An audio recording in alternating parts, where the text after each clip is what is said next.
So what distinguishes Dark Phoenix against the rest of the X-Men films? Well, it's the first time we've had a female protagonist. Well, center stage, female lead.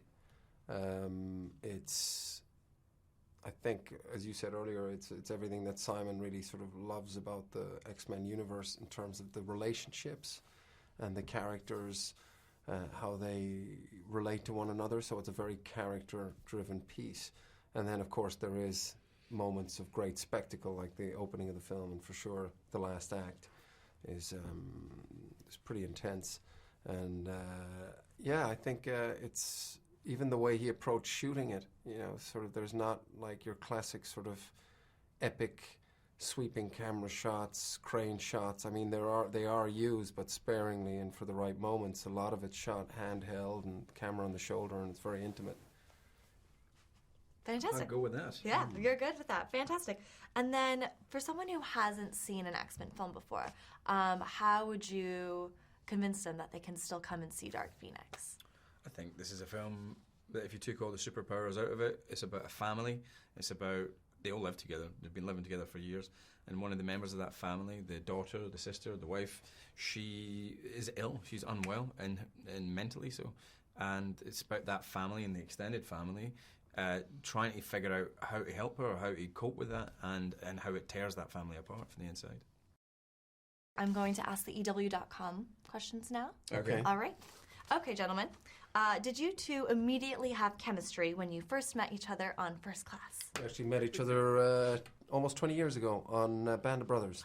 And I would say there was immediate chemistry. There was respect. And then we met on the road on a couple of scooters. Yeah, you terrified me. Yeah, I thought I was being like, chased by a drug dealer. For ages. I was like, hey, you know me? No, really. I couldn't see under the helmet, so I just said, no, no, no, no, no, no, no, no, no, no. And you speed it off at the lights again.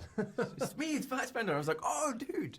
There was an immediate chemistry, I think, and that's why we ended up doing this together, I think, because it was... Well, James was at my audition as well. I auditioned for Eric, and James was kind enough to be there for that, so that was...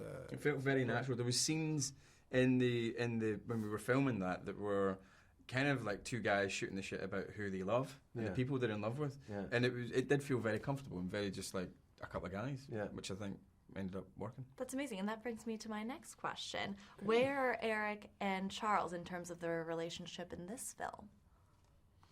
I think it's on ice a little bit. They've kind of decided to sort of just go, you do your thing and I'll do my thing. Yeah. Kind of sort of annoyed each other. They've annoyed each other into, let's not talk for a little while. Yeah. I still love you, but let's just not see each other for a little while, okay? Yeah. Don't call me some space. until it's absolutely necessary. I'll be there. Yeah. But just don't call me over for something. Make sure it's important. Yeah. I mean, both of your characters are very lovable, but if you had to pick another X-Men character to play, what would it be? Mystique. Emma Frost. Got it. Amazing. And how was Simon Kinberg as a director? This was his directorial debut. It was great. I mean, he kind of picked up from what he was like as a writer and producer, which was very chilled, very informed about what he's doing, and also very collaborative. So I was a little nervous for him, I got to say. It's to start, your first film with something this size, it's quite daunting. But he was very relaxed, very patient, seemed to have good, vocabulary for each of the departments. There's a lot of people, 500 crew members, and had a very clear vision about what he wanted of the film. Great, and that brings me to my last question. What was the most fun action sequence that you were able to shoot in this film? Train stuff. Train stuff? Train stuff. Yeah, that same sequence for me. We actually managed to make, I was about to say Malcolm. We actually managed to make Charles, who's Malcolm, actually managed to make, put Charles in the middle. Maybe that's why I was thinking, because I was about to say it in the middle. Okay, there you So go. maybe that's why I got Malcolm in the middle. Put Charles in the middle of the action sequence and use him, and let him use his powers to be a part of it. Because quite often I find you get into an action sequence and they go like, we need to get rid of Charles real quick, because he can just go, everybody be chill, and everybody will be chill. So we managed to work him into that in a cool way.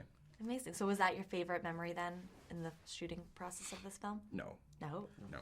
But it was my favourite action sequence, Great. to answer that original question. I liked seeing Genosha. I liked, again, Simon's realization of that place. It was cool to see that would be, you know, the sort of place that Eric would dream up. You know, that's kind of like, in a way, his sort of end goal, finding a place where mutants can exist in safety under their own rules and laws.